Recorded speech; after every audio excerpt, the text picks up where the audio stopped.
이번 시간에는 황지우 시인의 시 너를 기다리는 동안에 대해 이야기해 보려고 합니다. 이 시는 1990년에 나온 황지우 시인의 네 번째 시집 개눈의 연꽃에 실린 시입니다. 시인은 1952년 전남 해남 출생으로 1980년, 90년대 대표적인 시인입니다. 1983년 새들도 세상을 뜨는구나로 김수영 문학상을 수상하였습니다. 실험적이고 혁신적인 기법으로 풍자와 부정의 정신, 그 속에 담긴 슬픔을 드러내는 시인으로 알려져 있으며 그의 시에는 정치와 종교 이야기, 그리고 일상의 이야기가 고루 배어들어 있습니다. 김대중 대통령이 서거한 뒤 추모 시 중 가장 유명한 지나가는 자들이여 잠시 멈추시라 이것을 쓰기도 했습니다. 그의 시 중 이번 시간에는 22행으로 구성된 너를 기다리는 동안 시를 세 가지 열쇠말인 기다림, 문, 너로 풀어보려고 합니다. 그 첫 번째 열쇠말인 기다림에 대해 먼저 이야기해 보겠습니다. 여러분은 누군가를, 무언가를 간절하게 기다려본 경험이 최근 언제인가요? 혹시 갖고 싶은 물건을 주문하고 빨리 도착하기를 기다리셨나요? 생각해보면 이제는 기다릴 필요가 없는 세상이 된 것 같습니다. 버스나 지하철이 언제 도착하는지도 알고 택배도 마찬가지입니다. 누군가와 약속하고 만나는 과정에서도 끊임없이 연락을 하고 혹 상대가 안 올 때면 휴대전화 한 통하면 바로 해결이 됩니다. 기술의 발달로 삶이 이처럼 신속하고 편리해졌지만 기다림, 애틋함 같은 정서는 많이 사라져버렸죠. 가족이 멀리 외국에 나와 있을 때도 요즘은 영상통화로 너무나 쉽게 만날 수 있으니 멀리 있다는 생각도 들지 않고 빨리 돌아오기를 기다리는 마음도 그만큼 크지 않더군요. 효율을 중요하게 생각하는 사회에 살다 보니 때로는 기다림의 시간이 버려지는 낭비의 시간으로 인식되기도 합니다. 이처럼 현대인들은 너무나 소중한 감정인 기다림, 애틋함 같은 감정들을 잃어가는 것 같아서 안타깝습니다.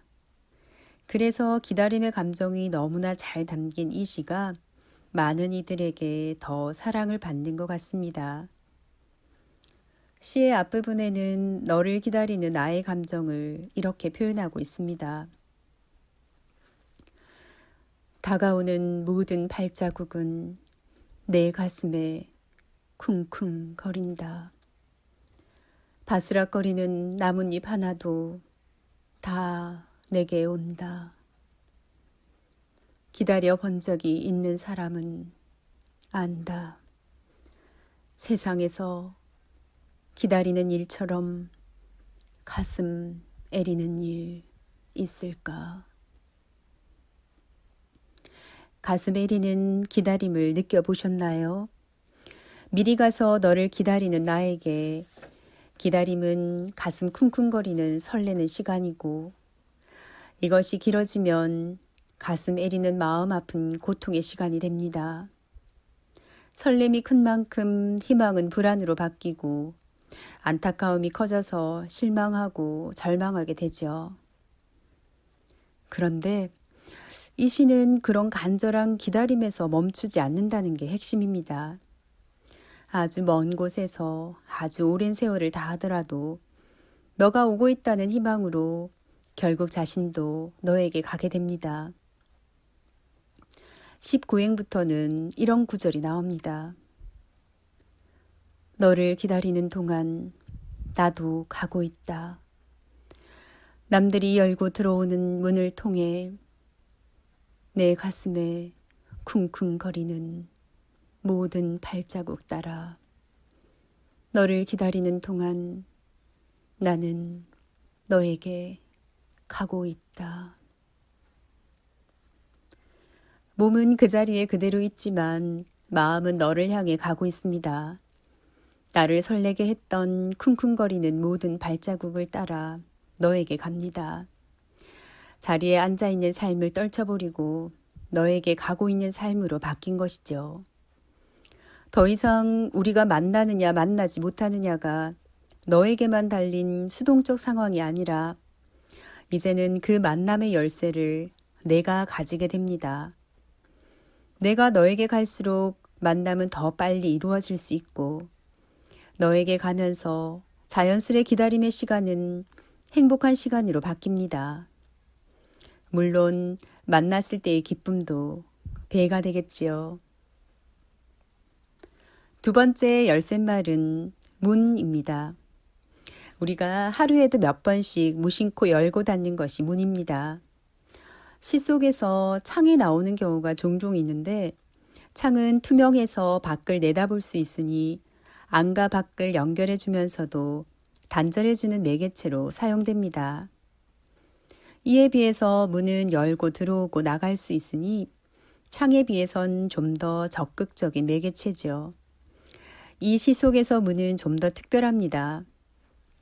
문을 사이에 두고 나는 문 안에서 너를 기다리고 너는 문 저 너머에 있습니다. 너가 문을 열고 들어올 것이니 나의 모든 감각은 이 문에 집중되어 있습니다. 촉각을 곤두세우고 문을 열고 들어오는 사람이 너이길 바랍니다. 내가 오기로 한 그 자리, 내가 미리 와 있는 이곳에서 문을 열고 들어오는 모든 사람이 너였다가 너일 것이었다가 다시 문이 닫힌다. 이처럼 문이 열고 닫히면서 기다림의 감정은 점점 애절해집니다. 너가 아닌 다른 사람이 들어오는 것은 불안이고 절망이죠. 이처럼 문은 너와 나를 나누는 경계이면서 너가 나를 만나기 위해 들어오는 통로입니다. 그런데 시 후반부로 가면서 이야기는 달라집니다. 앞에서 이야기했듯이 나는 그저 기다리기만 하는 것이 아니라 기다리는 동안 이 문을 통해 너에게 갑니다. 설령 몸은 여기에 있다 할지라도 마음은 이미 문을 넘어서고 있습니다.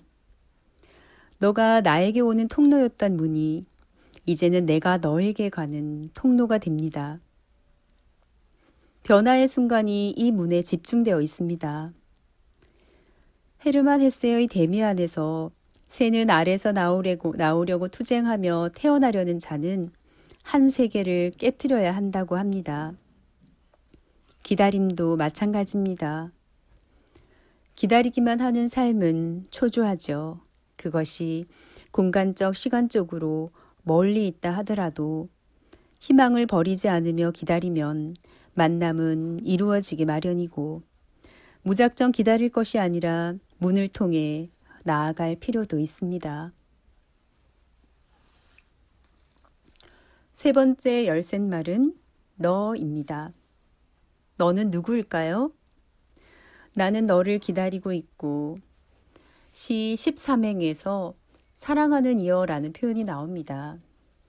당연히 이 너는 사랑하는 연인으로 이해가 됩니다. 하지만 너가 연인만 될까요? 이 시에는 특이하게 시 아래에 착어가 붙어 있습니다. 착어는 짤막한 시평이라고 생각하면 됩니다. 이렇게 시작하죠. 기다림이 없는 사랑이 있으랴.